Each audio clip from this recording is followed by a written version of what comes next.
Okay, thanks, Andre. Thanks, Claudio. Thanks, everyone in the organization for the wonderful job and for the lovely invitation. It's a pleasure to be here with you all this afternoon.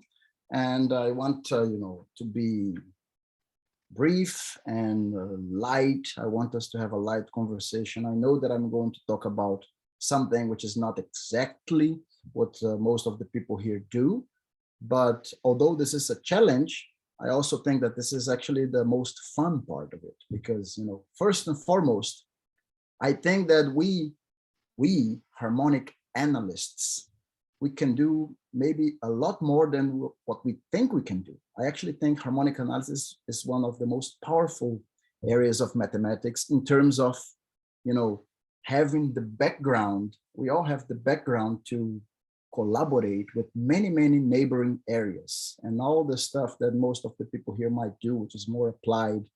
It's not so far from, pure harmonic analysis, which is not also so far from neighboring things like probability, number theory, PDEs, approximation theory.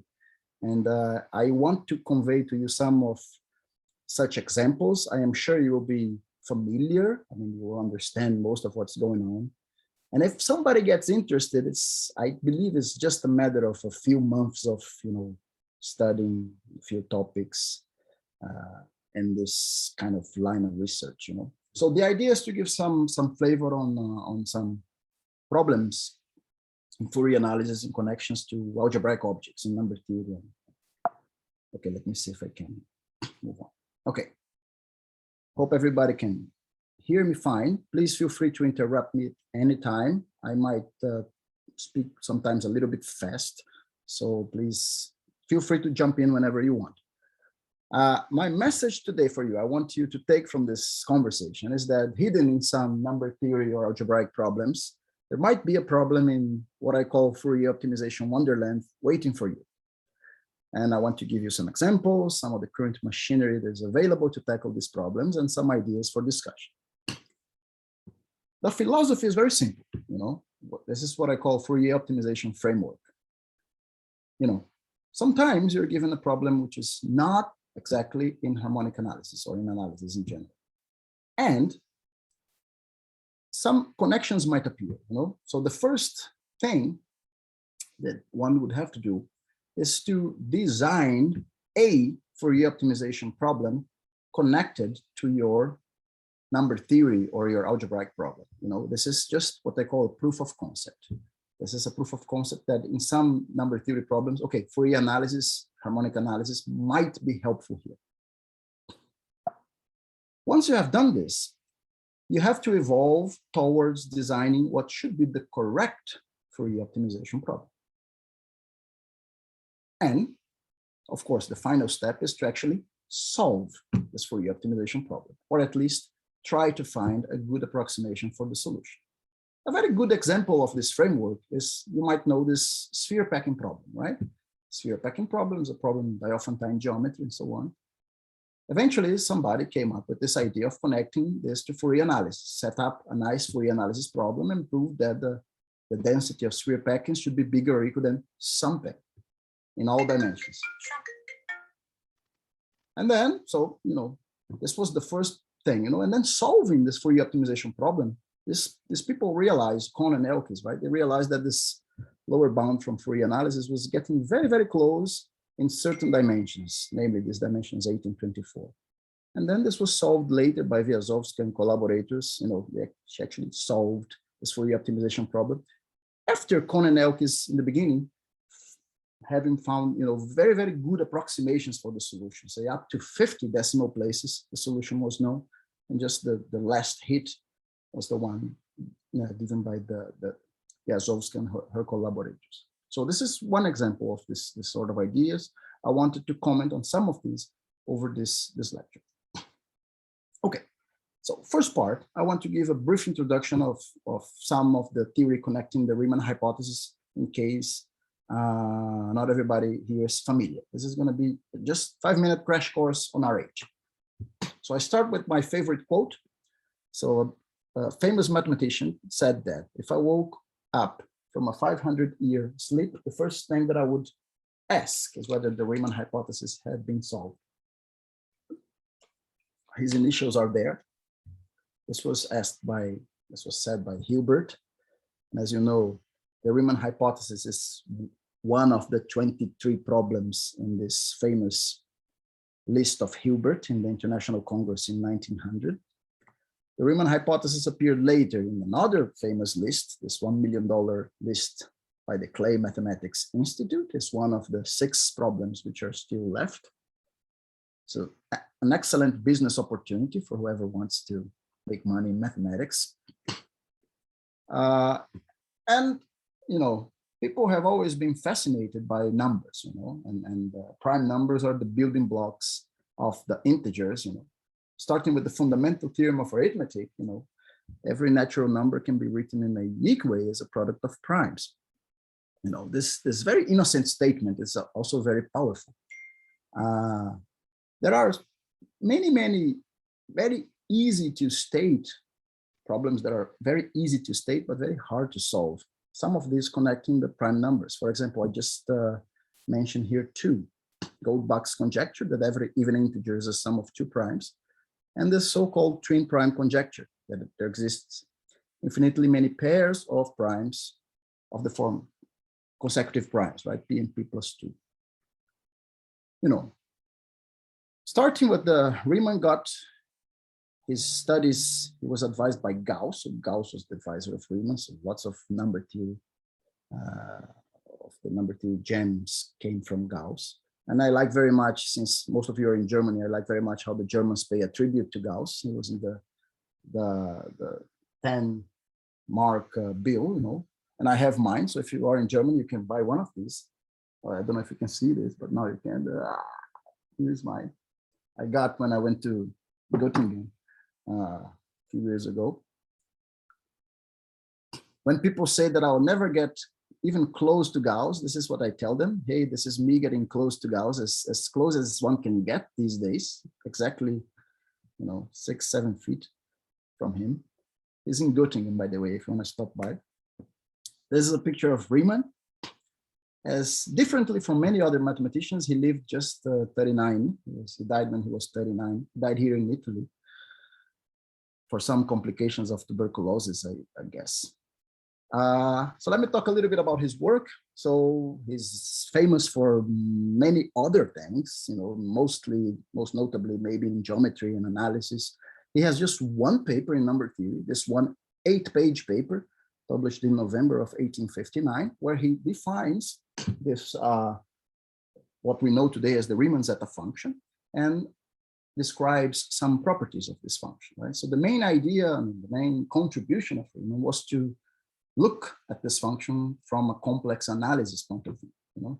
So he defined this function, which we know was so-called zeta of S, which is just the sum of the inverses of the numbers, 1 plus 1 over 2 to the S plus 1 over 3 to the S, and so on. S here is a complex variable with the real part bigger than 1. So the series is absolutely convergent.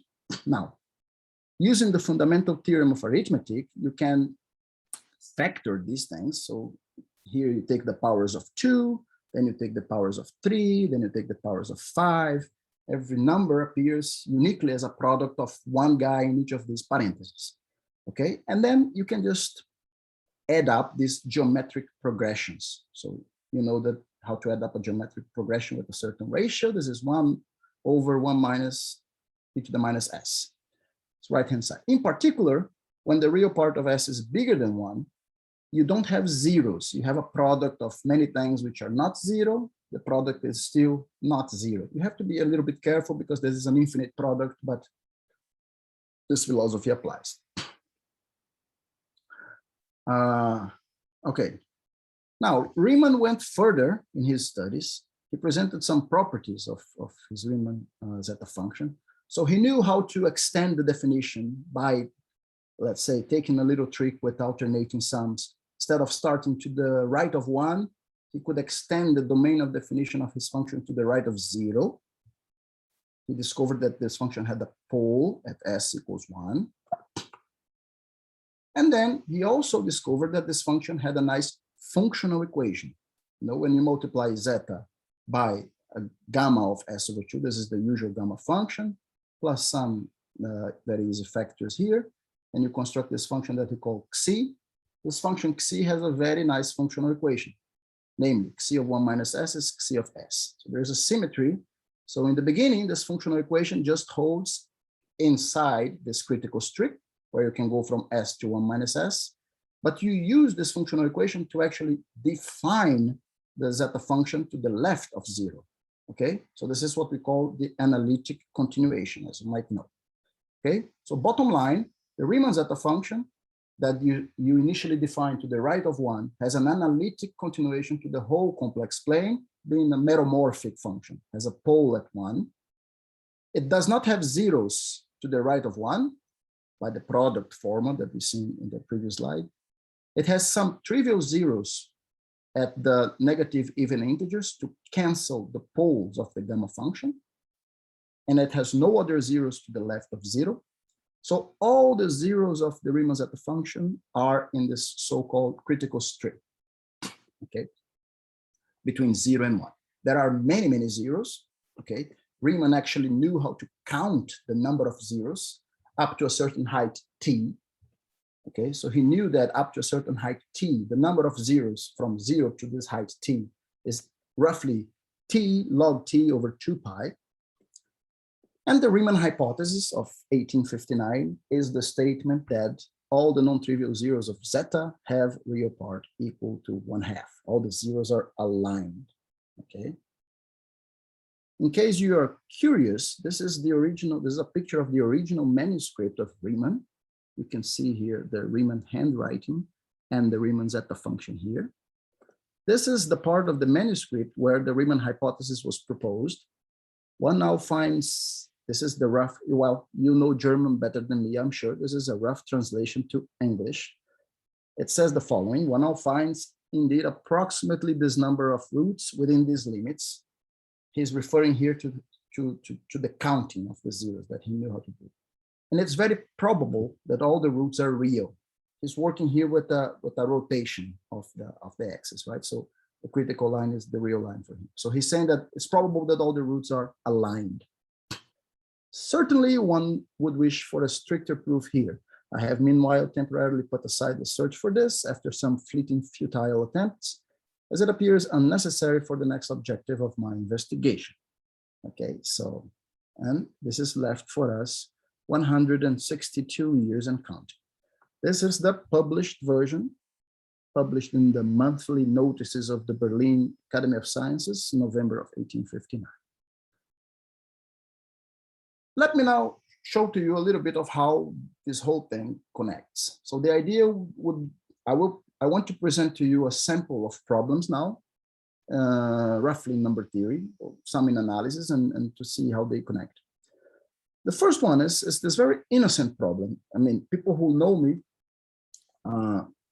will know that I like very simple things. You know, I like very simple problems, at least simple to state. I like problems that one can explain to me in 5 minutes. You know, if I have to study 2 years to understand the problem, I get very crazy. This is probably the reason I never wanted to study, say, algebraic geometry, for example. I really like analysis because of this. You know, you can have a conversation and in 5 minutes explain a problem to a person. And this is an example that I want to explain to you of an open problem. What's the smallest band limited function? Smallest in the following sense. Take the Fourier transform. My Fourier transform here is Stein's Fourier transform, okay? I don't know if anybody gets bothered by this, hopefully not. It's with the minus 2 pi I, okay? So this is my Fourier transform. Stay on the real line and consider this class of functions. The continuous functions integrable with the Fourier transform supported in -1, 1. Now, I want you to find this infimum. So what's the infimum of the L1 norm of f divided by f of 0? In this class. In other words, if you say that f of 0 is 1, if you say that f of 0 is 1 and your function is band limited to have Fourier transform supported in -1, 1, how small can the integral of this function be? I'm sure everybody can understand this problem, and this is still an open problem. This Fourier kernel does a good job. Fourier kernel, as you know, it has the value 1 at the origin. And the integral is 1. So this C here is certainly at most 1. that it could be less. And in fact, there are functions who do a better job. For example, if you just take cosine 2 pi x and eliminate the first two zeros, divide by 1 minus 16 squared, you get a function here that changes the sign. So this is important, changes the sign and has integral about 0.9259. So if you told me that your function was non-negative, then the fair kernel would be the answer. One could prove that. But the crucial thing here is that you're allowing your function to change sign, then the integral could be a little bit better. The answer for this problem is still not known. Well, when I worked on this, I could prove these bounds here on top, 0.857 and 0.92 with this example. I was very happy with my bounds. I had checked, I mean, this is a very simple problem. I had checked before, asked a couple of friends, do you know this problem? Have you known any work on this problem? And after I got like 3 or 4 or 5 negative answers, I started to work on this for a month or two, could prove these bounds. I was very happy. Then when we published a preprint on the archive, this is going to appear in another problem in number 30. I was drawn the attention by a Russian mathematician who said, well, I have worked on this problem 5 years ago and I have proved these bounds here in 2005, And I said, well, thank you very much for telling me. I updated my archive preprint saying, okay, this has been previous work on this problem by this. We do something slightly different, get something weaker. After the paper was accepted, the Russian guy wrote to me again saying that, well, it seems that my bound was not the best bound in the literature. I actually found somebody that worked before me on this problem and had done something actually much striking. So this constant here is known to be, it's almost like the sphere packing problem. This is known up to 8 digits. It's 0.924336 something. And this person was nothing less than Lars Hormander himself. So this is a result from Hormander of 93, that if you go on MathSciNet has just 3 citations. It's kind of an obscure paper in a conference proceedings that was very hard to find. Anyway, so let me talk a little bit about this problem of prime gaps. So there is this old result of Kramer in 1921 that says the following: let Pn be the nth prime number. Under the Riemann hypothesis, so if you assume that the Riemann hypothesis is true, the gap between consecutive primes should not be so large in the following sense. If you divide Pn plus 1 minus Pn and normalize by square root Pn log P, this is going to be less than or equal than a constant. So in other words, the gap is less than a constant times square root P log P. It is believed that the gap is actually much smaller than this. The gap should be kind of log square. The square root should not be there. But this nobody can prove. Nobody can improve this bound in the order of magnitude for the last 100 years. So this is still the best bound qualitatively up to date. The efforts have been in improving this constant C here. So several people worked on this. This is just to name a few people that worked on this problem. And the final result was the constant C equals 1 being achieved. And there was some doubt. I mean, how could one win this barrier against the constant C equals 1? This is a result that we did in 2017. So we actually proved that one can plug in the constant here, something less than 1. Actually 21 over 25 is the number that we got. We got 0.84 here. And this connects to a nice problem in harmonic analysis, which is the following. This is the Fourier optimization problem that arises in this context. I give you a number A bigger than 1, and you're allowed to take the class of functions, say from R to R, which are even, continuous, and integrable. Find the following supremum. That depends on A, right? You normalize by the integral of f. You take f of 0 minus A times the integral of the positive part of the Fourier transform outside the interval -1, 1. Wow. This is one example of the framework that I told you in the beginning of the talk, that you first try to design, say, some sort of Fourier analysis problem connected to your number theory problem. Then you try to kind of optimize the problem, to try to find the correct problem. So this was a good example for this thing. We started in the world of band limited functions. You start with the test function. We started with the test function in the band limited world. In this case, this would correspond to the a equals to infinity. So if you imagine that a is infinity here, if you want this problem to make sense, your Fourier transform might, should not have a positive part outside -1, 1. So you might as well assume that the Fourier transform is 0 there. So if you work with band limited functions with that particular function that I showed in the previous slide, you get exactly the extremal problem before well, it was reverted in the other one, like finding the infimum of the L1 norm over f of 0. Okay, so taking that the function cosine divided by the first two zeros, 1 minus 16x squared, we were already able to improve this constant from 1 to 0.92. Now, with some more work, we kind of realized that we didn't need to be in the class of band limited functions. We could take any functions, but then you would have to give the correct penalization for the part of the Fourier transform, the undesired part of the Fourier transform outside -1, 1, which turns out to be this. This is an example of an optimization problem that we cannot solve. I mean, I cannot tell you what the answer is. I can just do computer simulations to kind of approximate what the answer is. This is supposed to be a hard problem. But what we end up proving is that there is a certain constant B, which we call Brun-Titchmarsh constant, which is this lim sup. This pi is the prime counting function. So pi of x is the number of primes up to x. You define this lim sup. You can prove that this lim sup is a number. Without knowing necessarily what it is, what we prove is that the prime gaps is less than or equal than 1 over this optimization problem applied to this number B. Now, there's some work in number theory that tells me that this number B is at most some constant, 36 over 11, and then you can just solve your optimization problem or approximate it with this parameter A being 36 over 11, okay?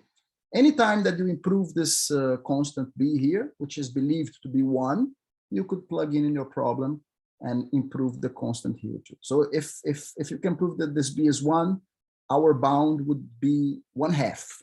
Okay, so our method cannot beat 1/2. 1/2 would be the limit of this method. Okay, so this is going to be the level of technicality of my talk. I won't enter any more in the proofs like this. I just want to convey some of these problems.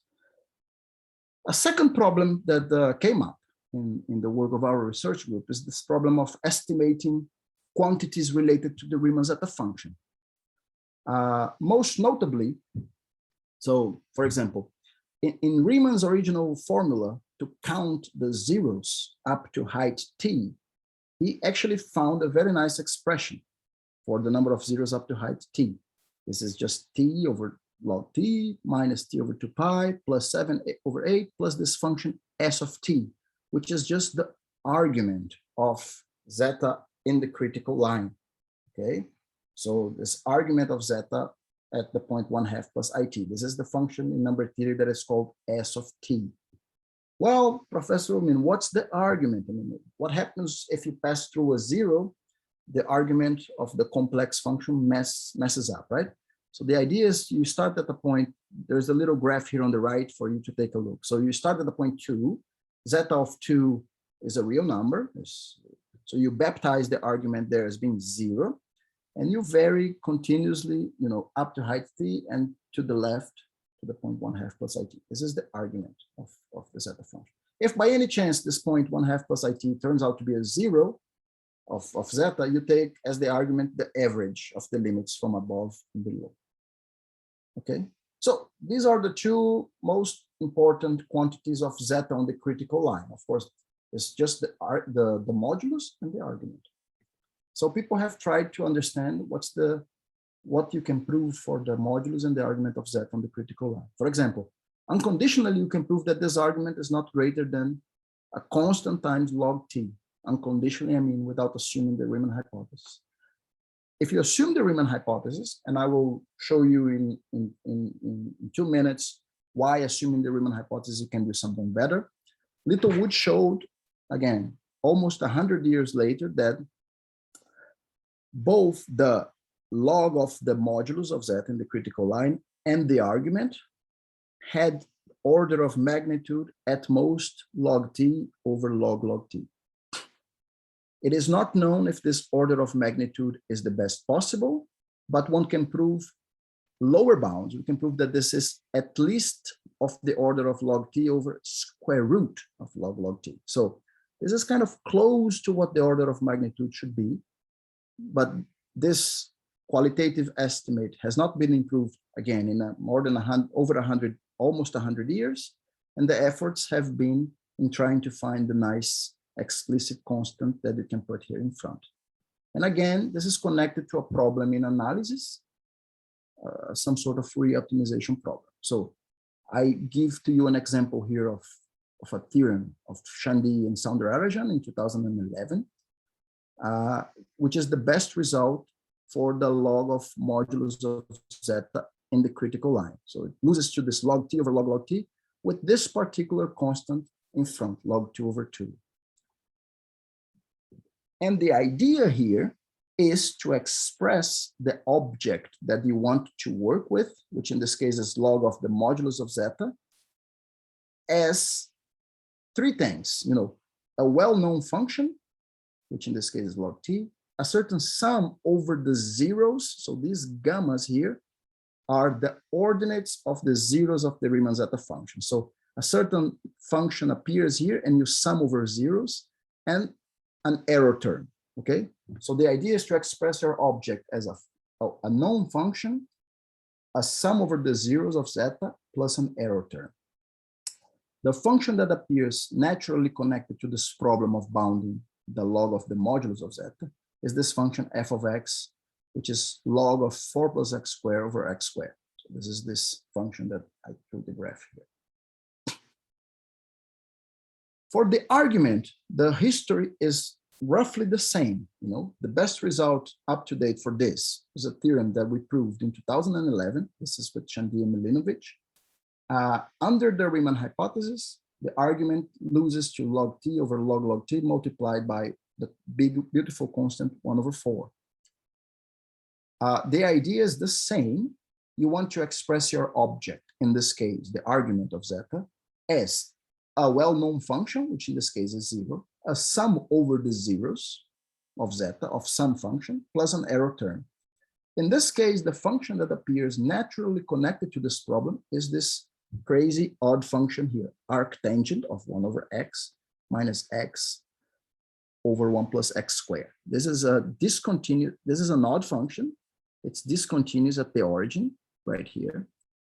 It's plotted here. So what you see here is a band-limited majorant of this function. So what we are going to connect this is to the problem to the following analysis problem. I give you any function, for example, this f, which is somehow a bad function, and I want to approximate it, but I want to do a one-sided approximation in order to generate an inequality, okay? So I want to change f by a majorant, a function that lies above this f, whose Fourier transform is compactly supported. In other words, I want to find a band-limited majorant for my original function.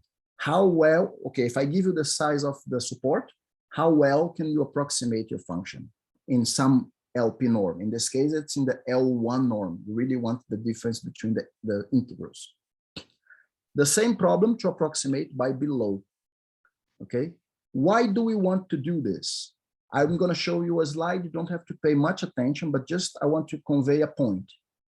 There are, in number theory, what we call explicit formulas.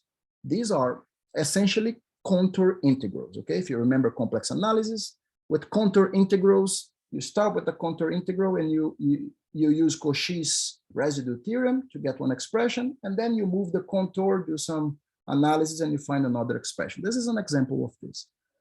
If you are under the Riemann hypothesis, just to be simpler, what happens is that these gammas are the ordinates of the zeros. They are going to be all real numbers. Okay, so the zeros are 1/2 plus I gamma, where gamma is real.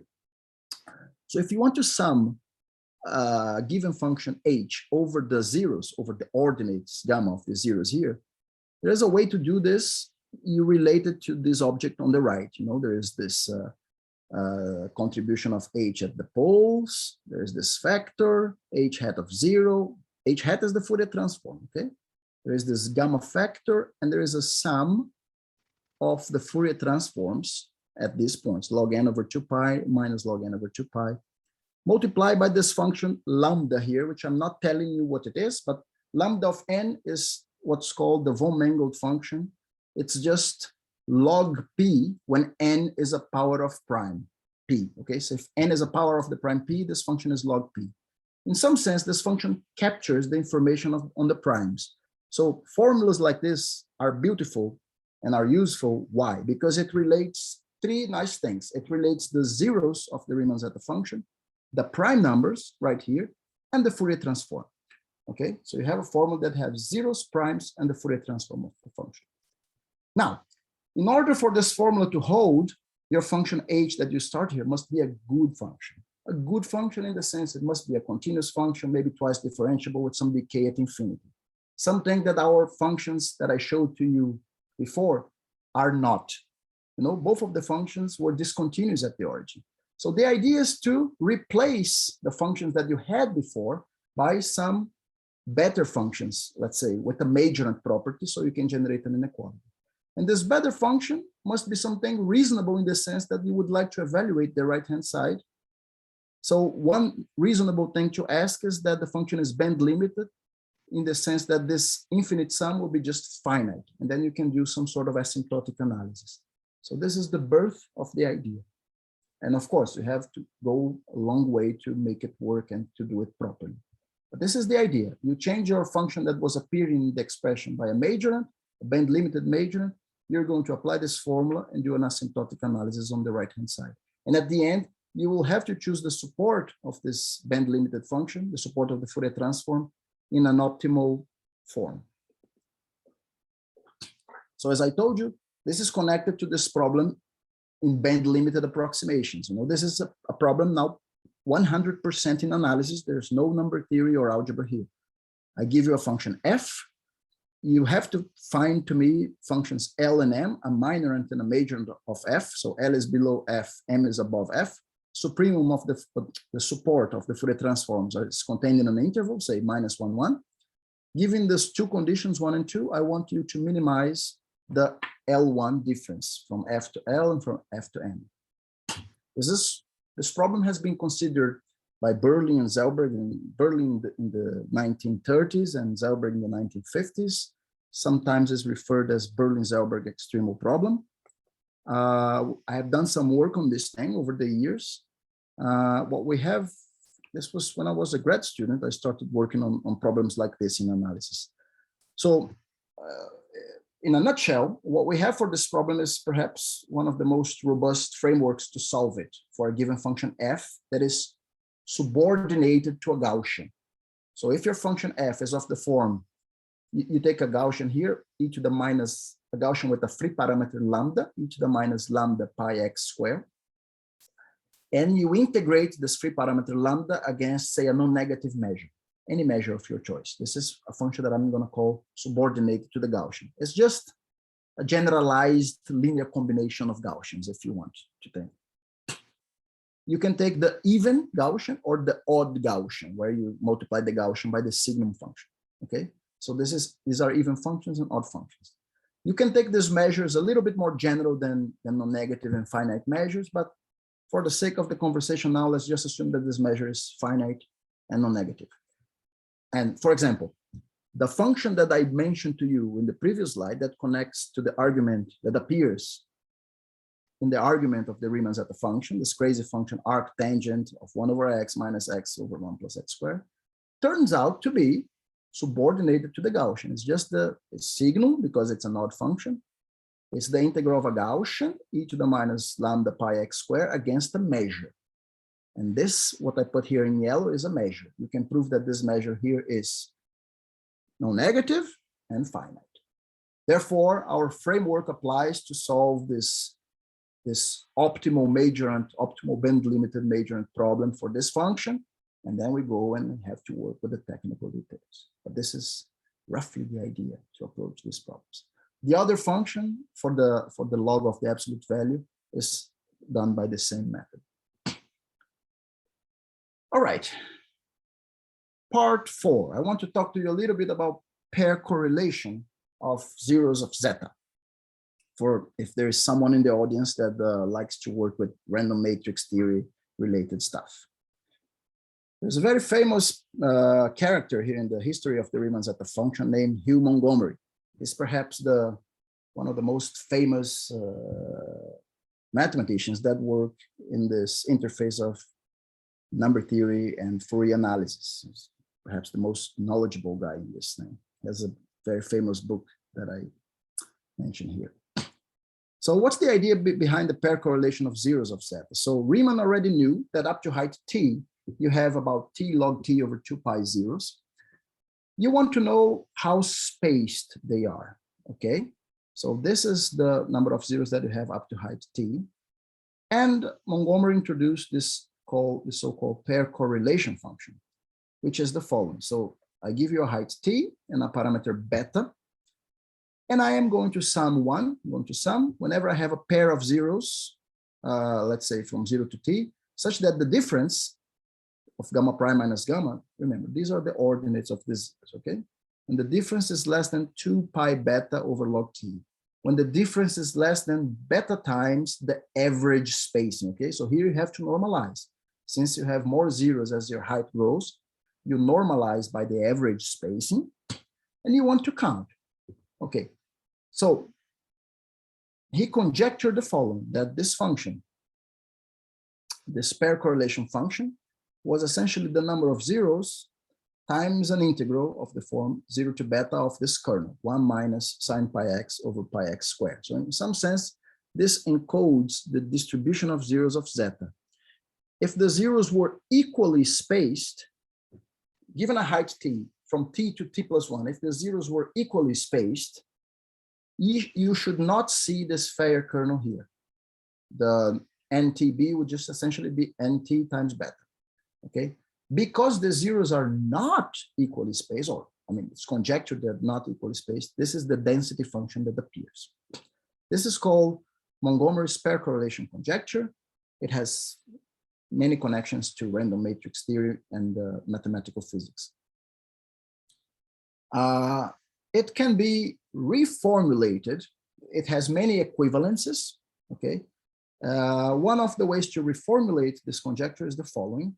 You can define this function f of the parameter alpha and the height t as just this normalization, and then you're going to sum over pairs of zeros up to height t, this factor, t to the I alpha, gamma minus gamma prime, and you're going to smooth out by a Poisson kernel. Just define this function f alpha t. You can show by Fourier inversion that it's not a negative function. So what Montgomery showed was that he was able to find an asymptotic for alpha less than 1. He was able to find an asymptotic expression for this function as a function of t. So he showed that this was blah, this thing. And he conjectured that out of this interval, say when alpha is bigger than 1 in modulus, this function f alpha t for a fixed alpha should be 1, should be essentially 1 as t goes to infinity. This is equivalent to the pair correlation conjecture, understanding this Montgomery f alpha function. So in some sense, it's equivalent to prove an averaged version of this. So you want to prove that a certain function is 1. You might as well prove that the integral from b to b plus L is L for any b fixed and any L bigger than 0 as t goes to infinity. Okay.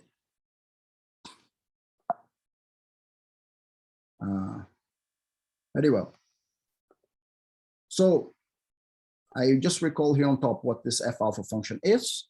And the best result in this direction, I mean, if you want to bound this integral of f on a certain interval, it's due to Goldstone and Gonek. In 1990, they proved the following, that, okay, remember, this is a function that is supposed to be 1. This is the conjecture. They can prove that it's, if you integrate this function on an interval of size L, this is bigger than 1/3 of L and loses to 2L, okay? What we recently did, this is also on the archive if everybody wants to take a look, was to improve this result on average for large intervals. So we prove that if you give me a B fixed and you let L be large, we prove that this integral from B to B plus L is bigger than 0.9278 and less than 1.3302 of L, okay? These numbers here should be 1, but we can get much closer to 1. From 1/3, we can get to 0.92, and from 2, we can bring down things to 1.33. Again, this is related to a Fourier optimization problem that we don't know the exact solution, so we don't know if this Fourier optimization problem could lead to an average result all the way up to 1 or not, but that we can approximate given certain choices. And I'm going to tell you what the Fourier optimization problem related to this pair correlation is. It's again, you start with the class of non-negative integrable functions. Again, band limited, support of G hat minus 1, 1. For each of these functions, let's define, let's call this the energy of the function. Rho of G is just this number. For each of these functions, define a certain energy of the function. G of 0 plus the integral of G against the pair correlation density. If you apply Fourier inversion, you get G hat of 0 plus the integral G hat of alpha, modulus of alpha, the alpha. This is the energy of the little function G. We're going to prove that the integral, say, from 0 to L of this Montgomery's F function is less than or equal than a certain W plus and bigger or equal than a certain W minus object, which are constants that arise from 2 Fourier optimization problems. Namely, this is the sort of optimization problem that appears in connection to this pair correlation thing. You know, I give you an L, and I give you a length of the interval, and I consider a finite collection of functions, G1, G2, Gn in my class. Remember, my class are band limited functions, so non-negative functions with the Fourier transform supported in -1, 1.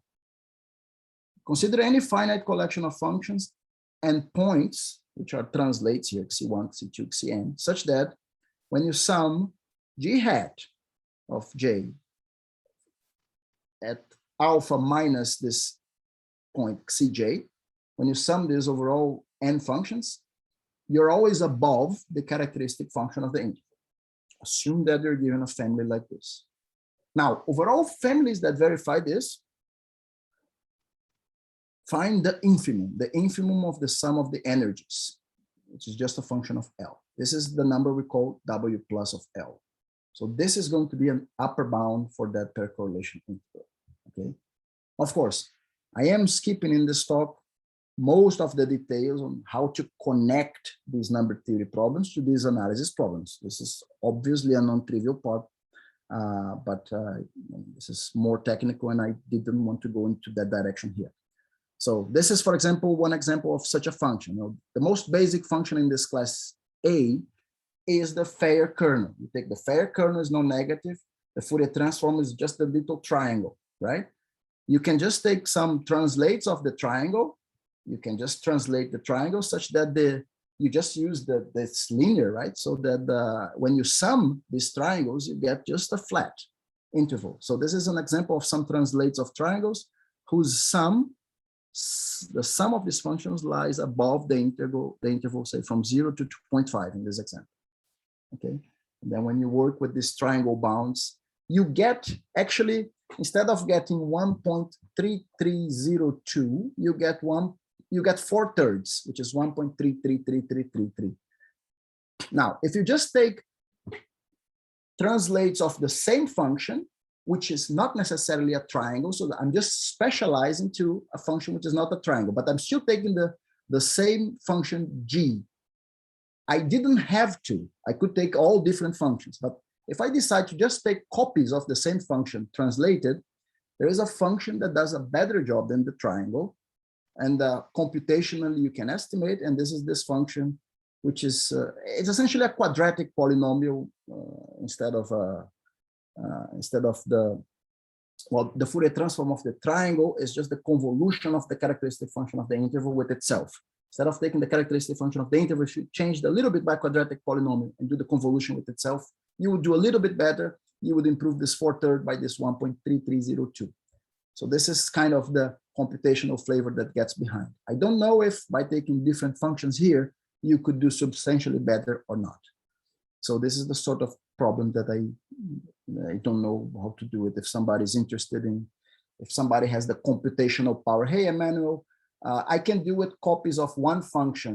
Can you help me do it? Okay, maybe copies of the same function, you can just do this, but I have the power to do with the copies of, 3 functions. Let's get 3 functions, and I set up a certain pattern, say function 1, function 2, function 3, function 1, function 2, function 3. Can you get something that does a little bit better than what I did? So this sort of questions I would be interested in hearing from the computational colleagues there. So the sort of extremal problem that is connected to the lower bound is similar in flavor. You got a collection of functions in your class, translation points at the 1 at the end, and certain values tau. Now you need to construct the functions dj such that the sum of dj of alpha minus zeta j lies below the characteristic function of the interval. You need some technical condition here. Under these conditions, you have to find the supremum of a quantity involving the energy of these functions dj. This one you can do much better than, this is how you improve this 1/3 to 0.92. But again, this 0.92 is obtained by taking all the functions to be equal and then trying to optimize this function g.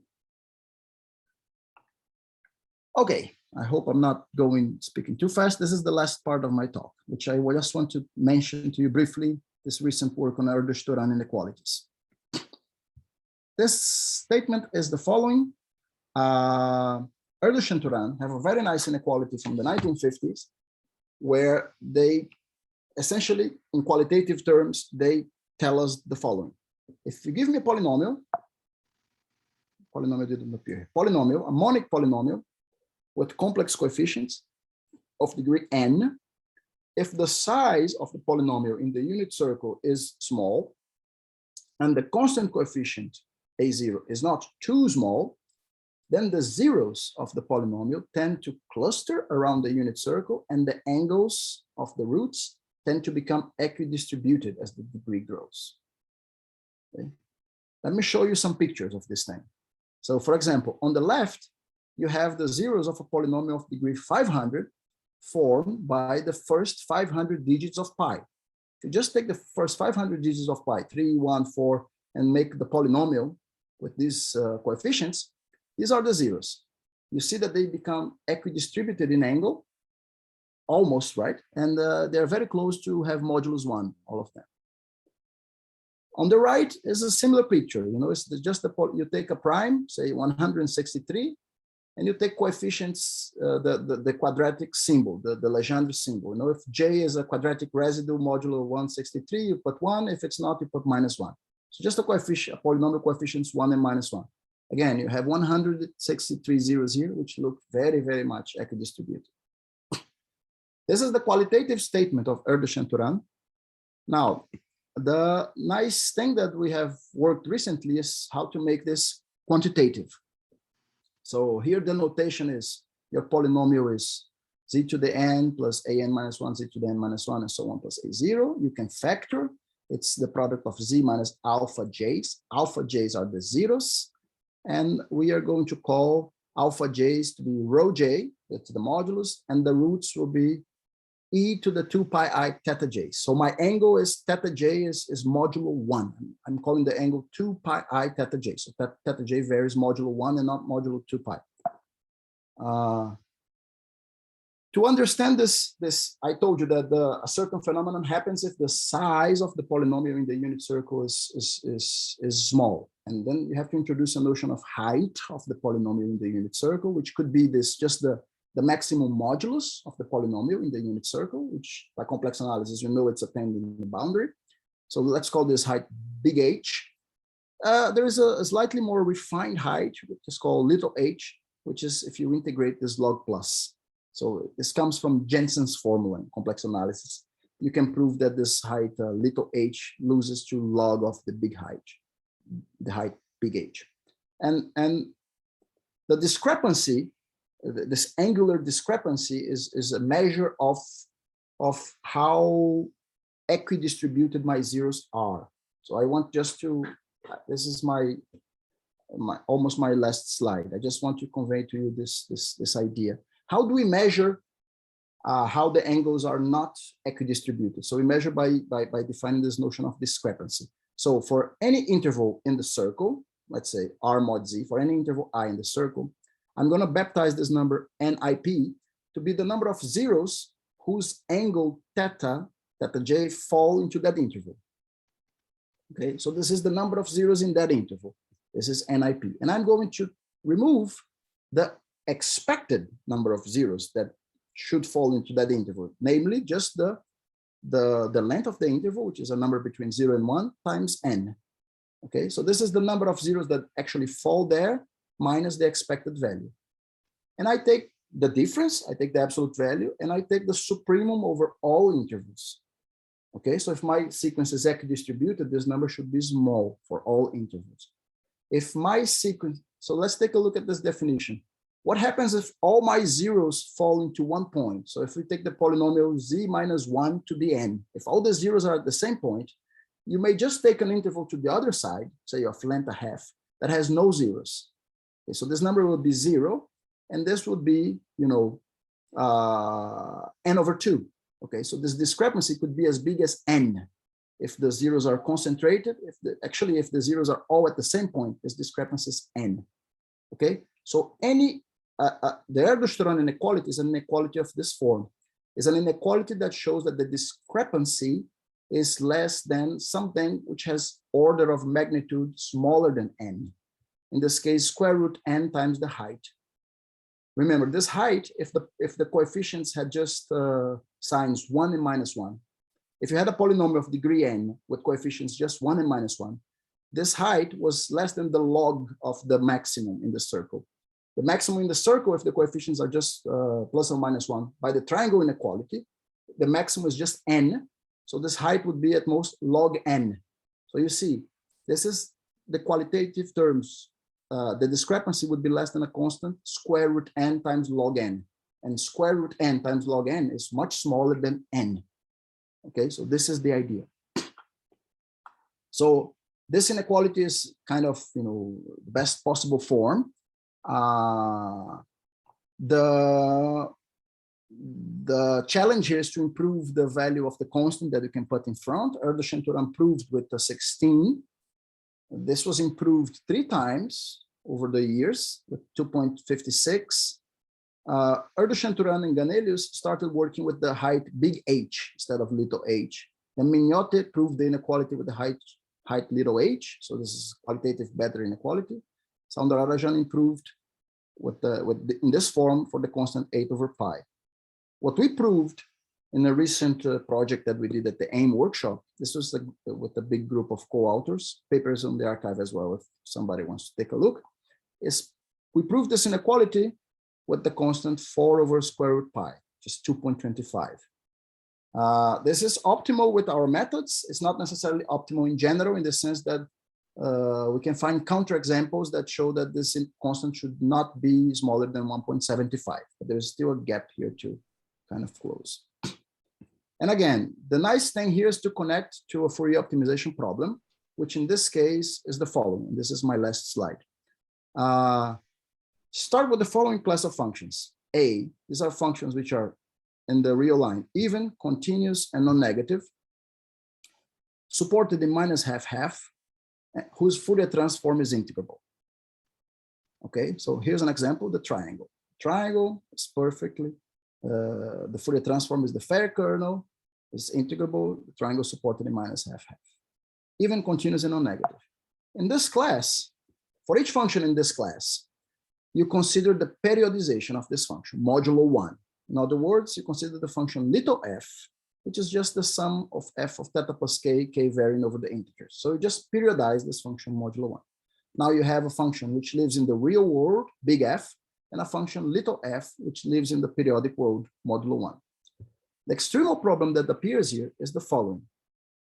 Normalized by the integral of f on R. F is non-negative, so it's just the integral of f, which is the same integral of little f over a period. Now I want you to take two objects. This h here is the classical Hilbert transform that you might know. So you're going to take the continuous Hilbert transform of the function big F and take the L infinity norm. You're going to take the periodic Hilbert transform of the function little f and take the L infinity norm. For those of you who don't remember, the periodic Hilbert transform is just taking convolution with cotangent of pi x, modulo 1. So you take these two L infinity norms of the Hilbert transform, the one in the continuous world and the one in the periodic world. You take the maximum of the two. Normalizing by the integral of f, you want to find the infimum of such a quantity. You call it C. This is an example of an optimization problem that I like very much, because what we could prove is that the discrepancy, that algebraic object, whatever it is less than 4 over square root of pi square root of c times square root n times the height. Without knowing what the value of c is, you can prove this theorem. Okay? This is the relation between the number theory and the analysis problem. Now, you have to actually solve this. And for this one, we were very fortunate to actually solve it. And this c is equal to 1. And there is only one extremal function, which is not this one that I draw here. It's a different one that I'll show you later. But yeah, but this is an interesting analysis problem connected to the Hilbert transforms that connects to this algebra problem. Completely unexpected, combination. Anyway, I think I've overstepped my time. I will finish here. Yes. So thank you very much for your attention, guys, and